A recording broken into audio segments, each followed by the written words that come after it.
सिरसा की जनता विकास को देखते हुए, क्योंकि मैंने बहुत काम करवाए हैं, तो उसको देखते हुए मुझे वोट कर रही है। सच्चाई तो ये कि कांग्रेस पार्टी से मुकाबला है, तो लेकिन कांग्रेस पार्टी बहुत पीछे चली गई है। अगर 7 घंटे में हम मतदाताओं को पोलिंग बूथ में लाकर वोट पोल करा सकते हैं तो बढ़ चढ़कर गठबंधन की जीत हो। मुझे ये था कि मेरा दम दिखा रहा था कि मैं चुनाव लड़ूंगा, मुझे टिकट करा के मैं मांगने भी, मैंने फार्म भी नहीं भरा।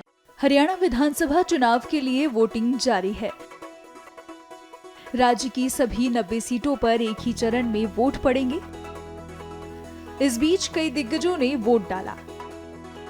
सिरसा विधानसभा सीट से हरियाणा लोकहित पार्टी प्रत्याशी गोपाल गोयल कांडा, पंचकुला विधानसभा सीट से बीजेपी प्रत्याशी ज्ञानचंद गुप्ता, जेजेपी नेता दुष्यंत चौटाला, रानिया विधानसभा सीट से स्वतंत्र उम्मीदवार रणजीत सिंह चौटाला ने वोट डालकर मीडिया से बात भी की। सुनिए उन्होंने क्या कहा।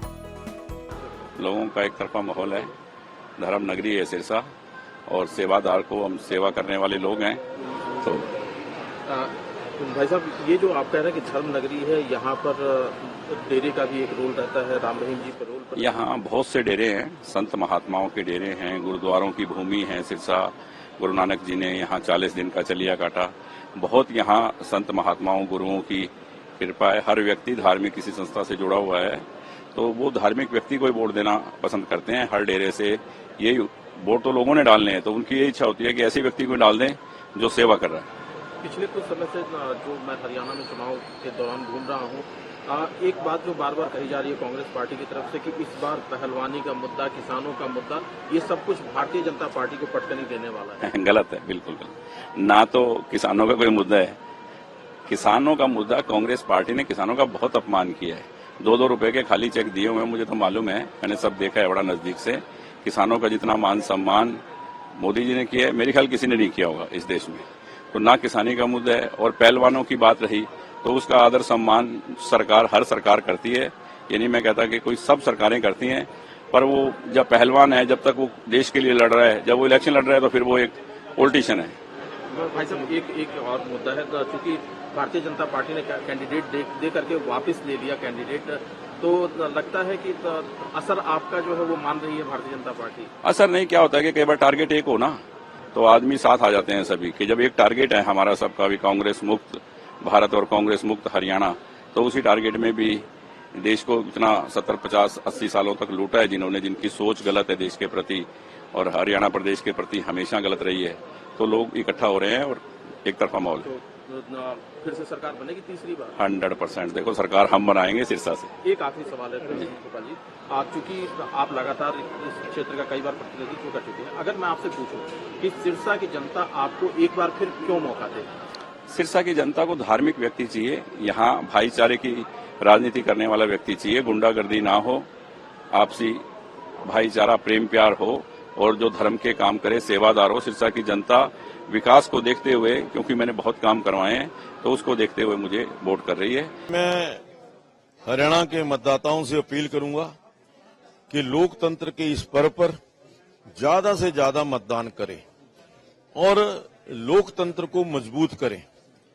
आज हरियाणा प्रदेश के अंदर चुनाव है और नवरात्रों का पवित्र पर्व है। नवरात्रों की भी मैं सभी हरियाणा वासियों को, देशवासियों को शुभकामनाएं देता हूं और महामाई से प्रार्थना करता हूं कि हमारा हरियाणा प्रदेश, भारत देश आगे बढ़ता रहे, आगे तरक्की करे।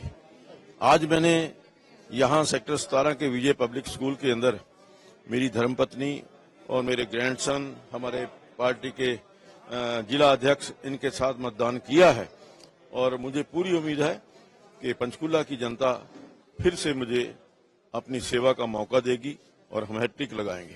कितने आश्वस्त हैं जीत को लेकर? 110%। किस पार्टी से मान रहे हैं मुकाबला? देखिए, आज सच्चाई तो ये कि कांग्रेस पार्टी से मुकाबला है, तो लेकिन कांग्रेस पार्टी बहुत पीछे चली गई है। सर, अशोक तंवर भी पार्टी छोड़कर चले गए, तो क्या कुछ नुकसान होगा? देखिए, ये कांग्रेस की इंटरनल पॉलिटिक्स है। चौधरी भूपेंद्र सिंह हुड्डा ने एक बड़ा कार्ड कुमारी शैलजा को अपमान करने के लिए, उसको पीछे धकेलने के लिए खेला है। और मुझे लगता है कि पहले भी भूपेंद्र हुड्डा ने शैलजा जी को अपमानित किया था और अब भी ये अशोक तंवर को जो पार्टी में ज्वाइन कराया है, ये एक उनकी इंटरनल पॉलिटिक्स है, लेकिन कहीं ना कहीं कुमारी शैलजा को अपमानित करने में कोई कसर कांग्रेस पार्टी ने और भूपेंद्र सिंह हुड्डा ने छोड़ी नहीं। आपका मत अगले 5 साल के लिए हरियाणा का भविष्य तय करेगा। आप सारे घर से निकलिए, बढ़ चढ़कर शाम को 6 बजे से पहले अपने मत का अधिकार का इस्तेमाल कीजिए। आपका एक एक वोट तय करेगा हरियाणा प्रदेश की 5 साल का भविष्य कैसा हो।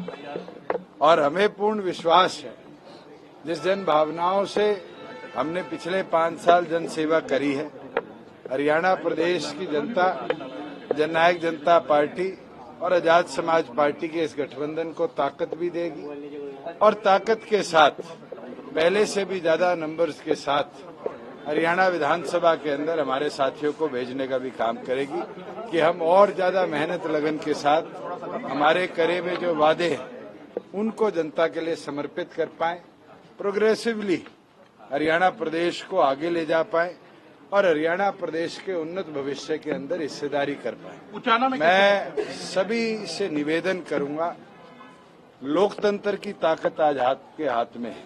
आपका एक बटन दबाना ताकत के साथ आपकी विधानसभा का भविष्य, प्रदेश का भविष्य निकलता है।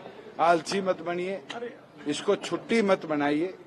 ये आपके लिए बहुत महत्वपूर्ण है कि आप बढ़ चढ़कर पोलिंग करें और पोलिंग बूथ में पहुंचकर अपनी ताकत दिखाएं। उचाना के जंग को कैसे देखते हैं आप, क्योंकि खुद चुनाव लड़ रहे हैं? सारी 90 कॉन्स्टिट्यूएंसी बराबर है।